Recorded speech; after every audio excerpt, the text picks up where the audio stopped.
Oke, bismillahirrahmanirrahim. Assalamualaikum warahmatullahi wabarakatuh dan selamat siang ya. Terima kasih kepada kelompok 1 yang sudah hadir lengkap di sini ya. Boleh ke bawah slide kedua. Tolong kelompok 1 ini akan membahas tentang logika dan algoritma ya dengan nama anggotanya. Tolong ke bawah untuk slide selanjutnya. Siapa ini? Rivaldi ya. Tolong ke slide selanjutnya.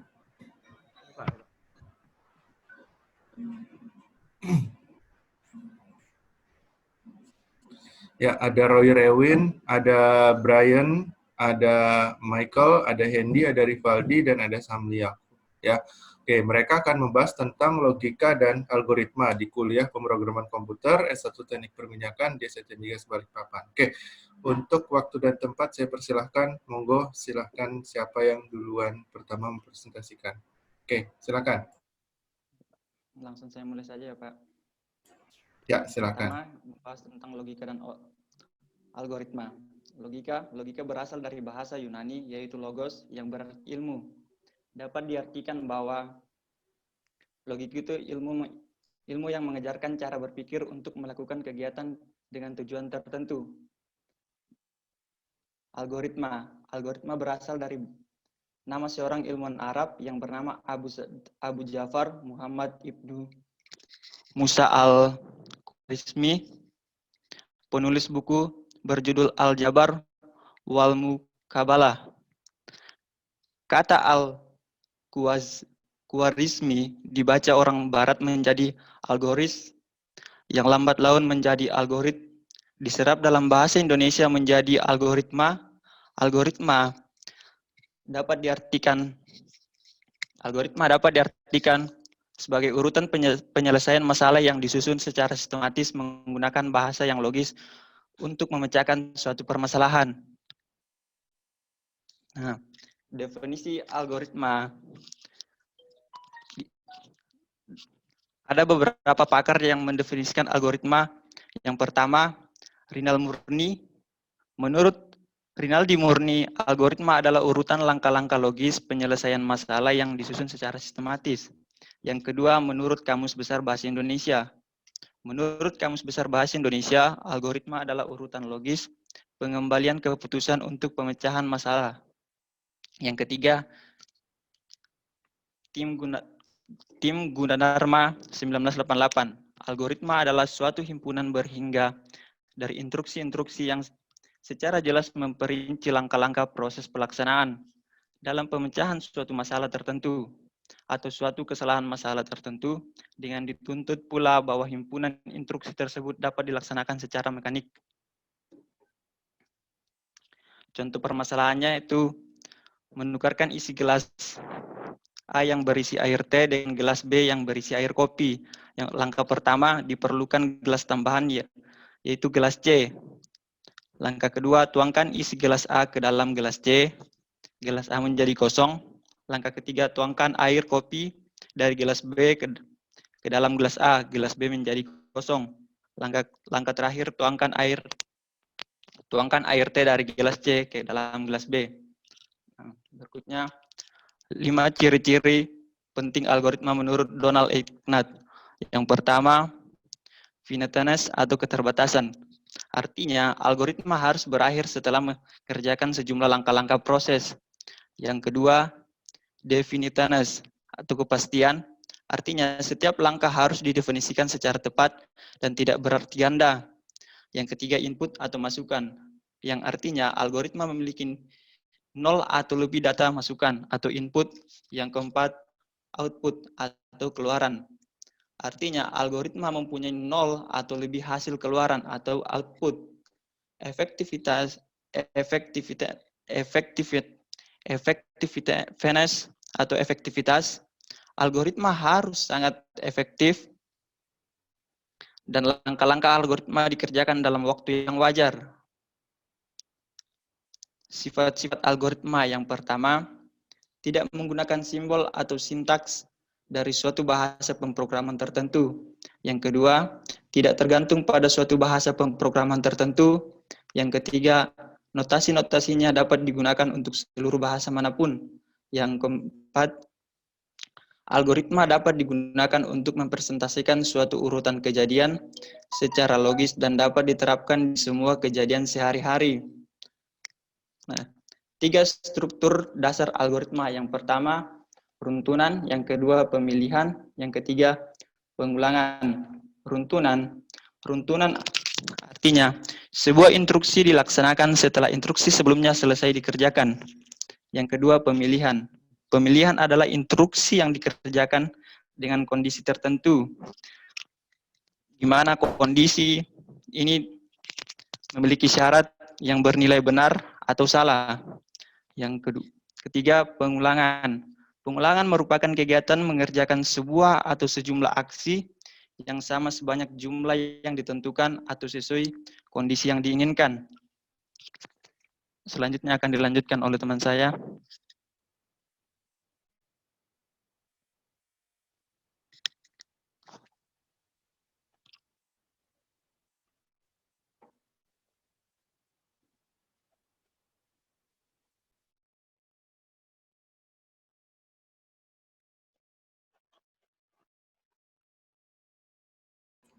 Belum ada suaranya ya, Yakob sama Yakob. Suaranya tidak ada.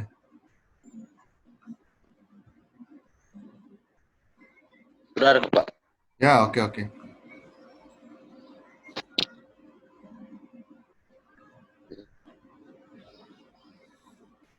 Perbedaan algoritma dan program. Jika algoritma adalah langkah-langkah terbatas, maka program adalah kumpulan instruksi berupaya pernyataan yang ditulis dengan menggunakan bahasa pemrograman yang melibatkan pemilihan struktur data. Formula program sama dengan algoritma bahasa pemrograman.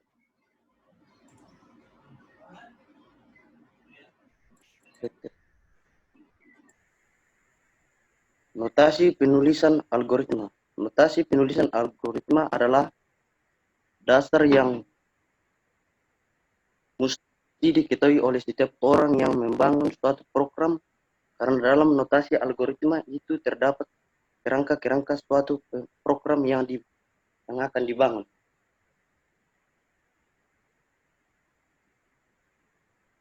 Secara umum penulisan algoritma. Yang pertama, kalimat deskriptif. Yang kedua, PSD code. Yang ketiga, flow chart.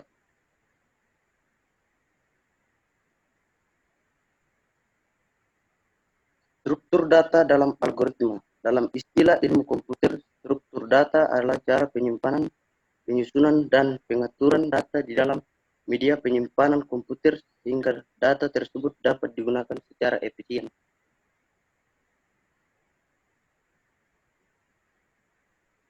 Tipe data. Yang pertama, tipe dasar. Yang kedua, tipe data bentukan. Yang ketiga, tipe data abstrak dalam kurung abstrak dan tipe.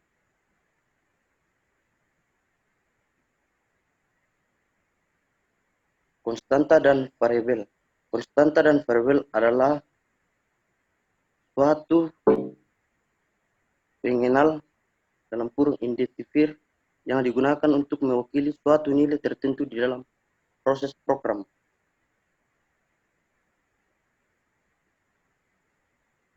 Array. Array adalah suatu alokasi beberapa tempat di memori yang tersimpan secara berurutan, yang digunakan untuk menyimpan beberapa nilai dengan tipe data homogen. Ukuran atau jumlah elemen maksimum array telah diketahui dari awal, yaitu ketika array dibuat.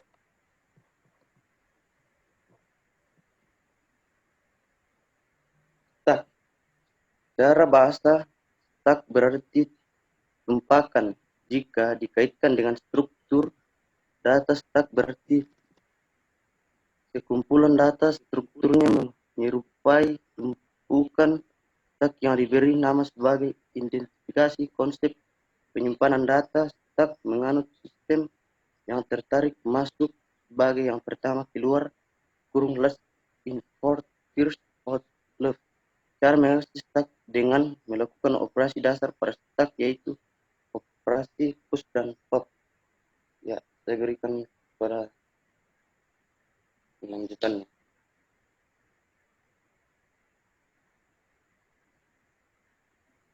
Oke, saya akan menjelaskan materi yang dibawakan sebelumnya. Yang berikutnya itu QU ada suatu kumpulan data dengan operasi pemasukan atau penyimpanan data hanya diperbolehkan pada salah satu sisi yang disebut sisi belakang atau rear, dan operasi pengambilan atau penghapusan hanya diperbolehkan pada sisi lainnya yang disebut sisi depan atau front. Tree merupakan salah satu bentuk struktur data tidak linear yang menggambarkan hubungan yang bersifat hierarki atau hubungan one to many antara elemen-elemen. Bentuk tree merupakan sebuah pohon yang terdiri dari serangkaian node atau simpul yang saling berhubungan. Berikutnya, graph. Dalam bidang matematika dan ilmu komputer, graph adalah struktur yang menggambarkan relasi antar objek dari suatu koleksi objek. Jika struktur linear, misalnya array, memungkinkan pendefinisian keterhubungan sekuensial antara entitas data. Struktur data memungkinkan pendefinisian keterhubungan hierarkis, maka struktur graph memungkinkan pendefinisian keterhubungan tak terbatas antara entitas data. Selanjutnya, input. Input yang dibutuhkan untuk program ini adalah tahun dalam bentuk angka atau integer. Contoh atau selanjutnya output. Program ini menghasilkan output yang berupa nilai boolean penampilan kalimat tahun kabisat. Jika angka yang dimasukkan merupakan tahun kabisat dan kalimat bukan tahun kabisat. Jika tidak, variabel bertipe integer untuk menyimpan data tahun atau variabel tahun. Operasi perbandingan menggunakan operator. Selanjutnya, operasi perhitungan sisa hasil bagi atau modulus menggunakan operator persen. Contoh kasus 2, deret bilangan genap. Permasalahan itu buat program yang dapat menampilkan bilangan genap dari 2 sampai n deret kecuali bilangan genap tersebut kelipatan 4. Contohnya ini seperti berikut. Oke, selanjutnya input. Input yang dibutuhkan program ini adalah jumlah bilangan yang ingin ditampilkan dalam bentuk angka. Sedangkan output program ini akan menghasilkan output yang berupa bilangan genap yang bukan kelipatan 4 sebanyak n, dalam kurung n adalah angka yang diterima sebagai masukan variabel bertipe integer untuk menyimpan nilai masukan variabel n. Variabel bertipe integer untuk mencatat jumlah bilangan yang sudah ditemukan, variabel i. Variabel bertipe ini integer untuk menyimpan bilangan yang dicek atau variabel bil. Operasi perbandingan menggunakan operator dengan tanda sama dengan. Operasi perhitungan sisa hasil bagi atau modulus menggunakan operator dengan simbol persen. Selanjutnya operator increment dengan tanda tambah atau plus. Ya, studi kasus konversi. Untuk kasus konversi jam ke menit. Permasalahan itu buatlah program untuk mengkonversi dari jam ke menit. Contohnya salah input itu masukkan jam 11, masukkan menit 7. Outputnya itu 11 jam 7 menit setara dengan 667 menit. Cara penyelesaian masalah itu untuk mengkonversi dari jam ke menit adalah dengan mengalihkan nilai jam dengan 60 kemudian ditambah dengan nilai menitnya.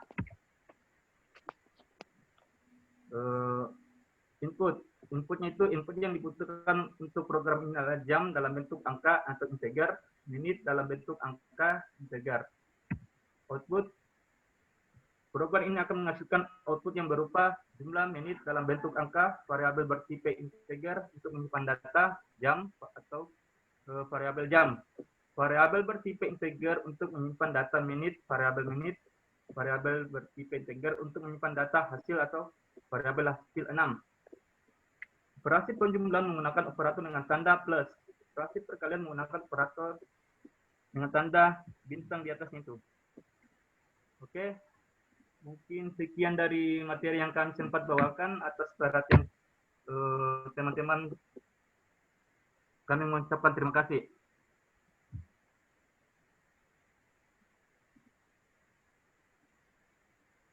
Ya, oke. Terima kasih untuk kelompok 1. Berarti yang presentasi hanya 3 ya, yang diskusi tadi, Roy Rewin, Kivaldi, dan Samli. Oke. Selanjutnya kita masuk ke sesi tanya jawab. Silakan, ada yang mau bertanya dari kelompok lain terkait logika dan algoritma.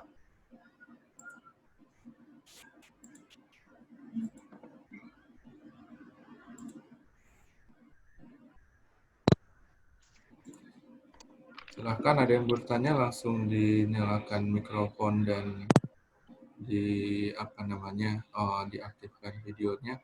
Oke, jadi intinya algoritma itu kalau logika tahu lah ya, logik gitu ya, yang logik. Intinya untuk algoritma itu atau gampangnya dulu deh yang bahasa pemrograman yang mungkin kalian tahu entah dari film-film atau dari mana gitu ya, dia ngoding pakai laptop, pakai HP, satu alat elektronik lah intinya untuk mengoding. Nah, bahasa pemrograman itu berangkat dari algoritma. Nah, algoritma itu apa? Algoritma tadi seperti yang ada yang kopi teh tadi, ada dijelasin enggak? Yang slide kopi teh tadi.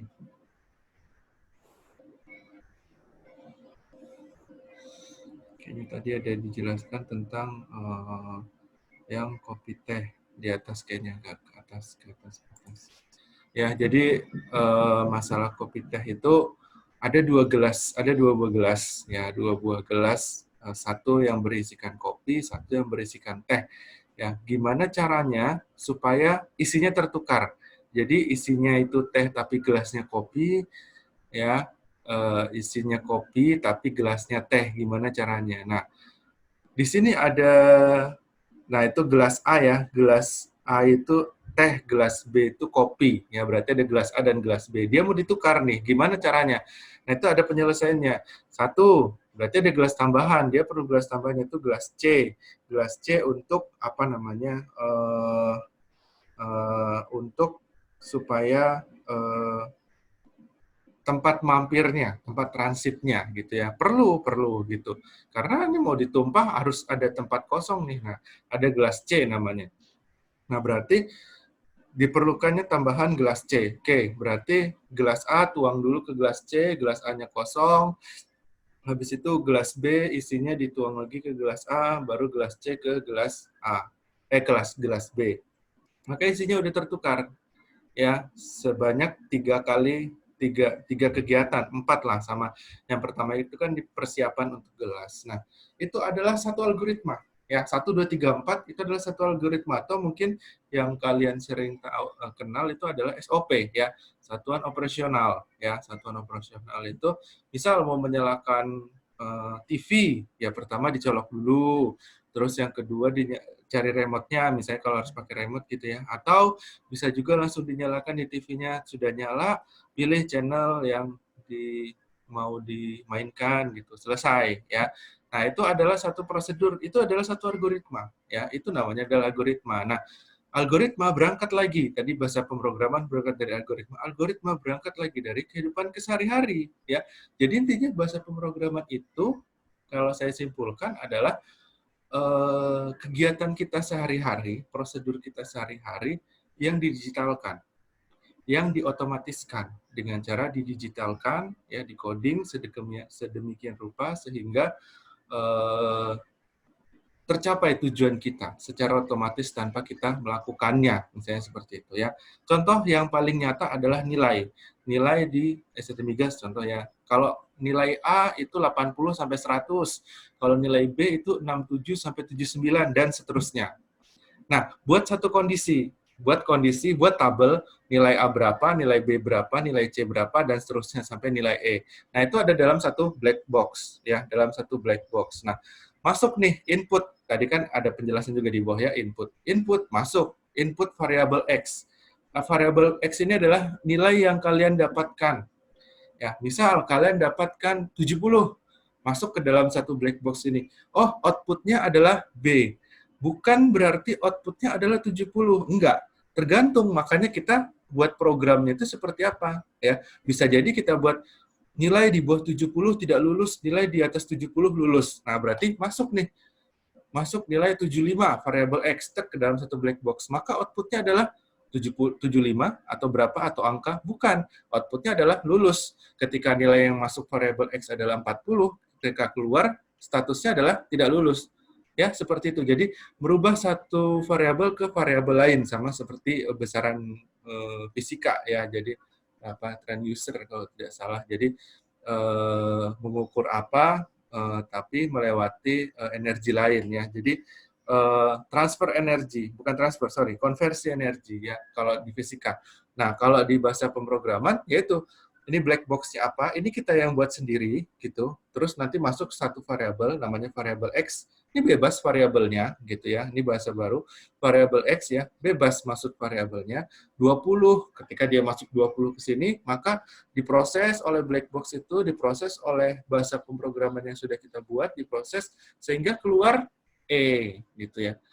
Terus masuk lagi, 50, keluar lagi, kalau 50 itu apa ya? Masih kayaknya. Sorry, D, sorry ya, D. Ya, D keluar D dan seterusnya ya. Itu adalah Kemarin viral. ya, sorry. Keputus ya tadi ya. Ya. Oke, ada pertanyaan dulu di sini? Lanjut, Pak. Ya, Belum ada, Pak. kurang lebih seperti itu ya yang kita pelajari untuk hari ini ya. Untuk apa namanya? Intinya untuk logika dan algoritma ya kurang lebih seperti yang saya jelaskan tadi. Jadi tidak ada apa namanya tidak sulit karena itu berangkat dari kegiatan kita sehari-hari ya. Oke. Apakah ada pertanyaan? Kalau tidak ada pertanyaan mungkin sampai sini ya, karena sudah cukup detail yang dijelaskan, malah mungkin tadi agaknya berlebih ya, ada input. Mungkin minggu depan struktur dasar ya, struktur dasar itu ada 3 tadi, tapi baru disebutkan saja di sini yang repeating, sequence, dan sebagainya itu mungkin bisa dijelaskan di kelompok 2 ya. Oke, kalau tidak ada pertanyaan, saya tutup. Monggo silahkan ditutup dulu untuk kelompok 1, perwakilan 1 orang. Silakan.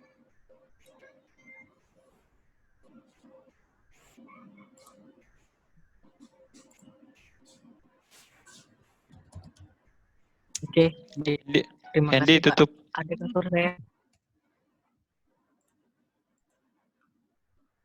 Tes, adakah suaraku? Ada. Ada. Sayang, ada Oke. Sebelumnya saya ucapkan terima kasih untuk Bapak dan teman-teman sudah mengizinkan kami mempresentasikan materi kami yang berupa logika dan logaritma. Seperti yang Bapak sebutkan tadi, logika dan logaritma itu nggak jauh beda dari kehidupan kita sehari-hari. Jadi teman-teman, terima kasih untuk waktunya. Demikian materi kami, kurang lebihnya saya minta maaf. Mewakili teman-teman, saya ucapkan Assalamualaikum warahmatullahi wabarakatuh. Selamat siang. Waalaikumsalam warahmatullahi wabarakatuh. Selamat siang. siang. Ya, Terima kasih. terima kasih semua. Terima kasih, Pak. Ya, terima kasih. Oke.